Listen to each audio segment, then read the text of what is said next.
If I have only a couple of tenons to cut for a project, such as with the Southern Gents mirror stand in the August 2013 issue of Popular Woodworking Magazine, I'll go directly to my table saw and use a shortcut method to cut my tenons.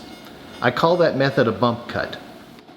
So why do I call this operation a bump cut? It's easy. As we do this work, we are constantly taking our workpiece and bumping it into our table saw fence. Let's take a look at the setup. Raise the blade to the desired height.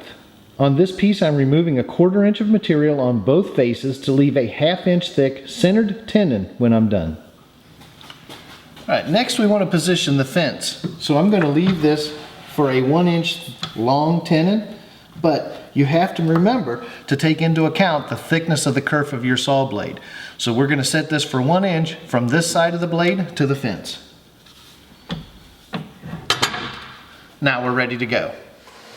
As I move the workpiece forward using the table saw miter gauge, I'll slide the piece back and forth along the gauge, each time bumping into the saw fence. That removes the material as it nibbles away the stock to form the tenon. Here you can see how nice and clean the tenon looks. Now all we have to do is flip it over and cut the other side, and we've got our tenon complete. Now, that's a simple operation, a real time saver, and you'll find your cut to be clean and smooth. It's a great way to do tenons if you only have a couple to do.